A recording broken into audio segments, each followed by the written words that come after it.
building in vintage games is sort of an interesting thing because it's a hybrid of art and design. It's really kind of dual classing those two things. Our main job really is to incorporate narrative with the art and blend the two so that it's seamless. I think it requires a very steady hand. It requires a lot of patience and a lot of communication because we work with so many different people and so many people have their work culminating in what we do. We're responsible for taking all the assets that the environment guys make and the lore that the narrative guys produce and use that to craft the world that the player is going to experience. We've got a really small, cohesive team.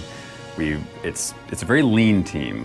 We have a lot of work on the three of us, but it keeps the quality bar high. We have a really good time working together and collaborating and giving a lot of feedback to each other. So world building is really the fulcrum of a lot of things in the game. It's where a lot of the pieces of the gameplay meet together for the experience of the player. It's kind of like producing a piece of theater or a movie or a television show or something like that. You've got all these pieces and actors and lighting and everything you have to consider to present a story that you're trying to tell. The difference is with games is our engineers have to build the lights and our artists have to build the set pieces from scratch. You know, they're not going out to Home Depot and buying wood. They're building the wood in a 3D program and then assembling that, and then passing it off to us, like the world builders who are actually set dressing and producing the world.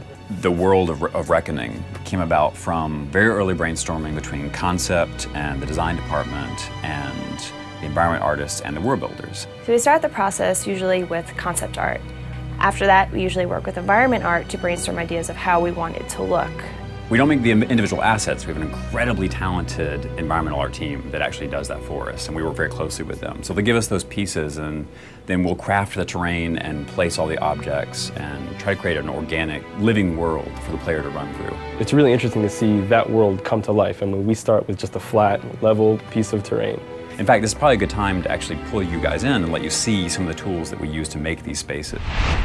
Okay, so let's take a quick look at our tools here. I've done some basic terrain sculpting with our brush sets here. I'm going to throw in some textures on top of that. Some rock texture, some dirt underneath that, some different shades of grass that I can throw in.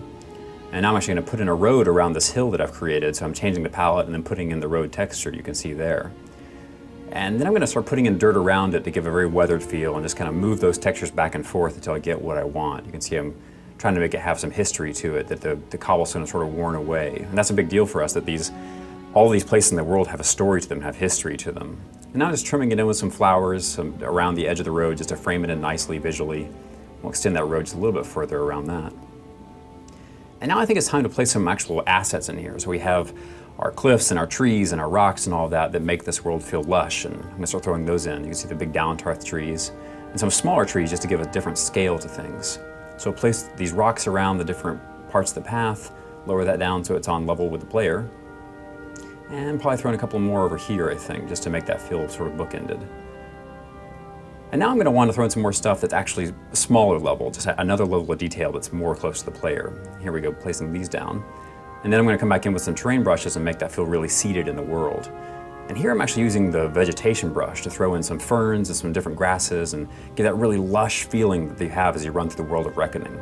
We'll add some flowers that sway in the wind and some more red flowers around the edges of the road just to give some real lushness to things.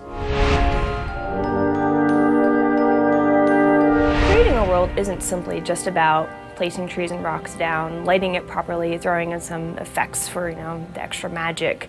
It's really about the way the narrative blends with the world. A lot goes back to story. A lot goes back to telling the story of the world, the story of the quest, this journey through the Feylands and this war that's happening. And that's really exciting because we get to put our hand to a lot of different things, not just the visuals, but the actual deep narrative of this game. The environment in the world should kind of be like its own character in the game. It has a part to play. It can evoke emotion. It kind of like sets the tone for whatever's happening. It's also reacting to what's going on around it. My favorite moments are the ones where I get to work closely with narrative and we come up with a little story that may or may not be ever discovered by a player, but I know it's there. You can run around and find these nooks and crannies where little bits of storytelling are happening, where there's this one NPC who you might find a little crevice of the world who tells you this great story or asks you to help him with this incredible thing. Everything has a tremendous level of detail applied to it. From the assets that were made to the way they were placed, Nothing was, generated. We have taken the time to rotate everything just the right way, place it, and really create the experience for the players. We have to be very invested not just in the individual stories of what happens in a certain forest and the characters that live in our time, but also the much, much grander epic scale that the Kingdoms of Amalur history takes over. We're making spaces and locations in the game that are going to be used not just in Reckoning, but further on in the MMO when it comes out, so that's really exciting. And that requires a lot of interfacing with the MMO team, and that's really fun because we start making something and playing with it, and then we talk to them and they're like, yeah, that'd be great, let's try using that.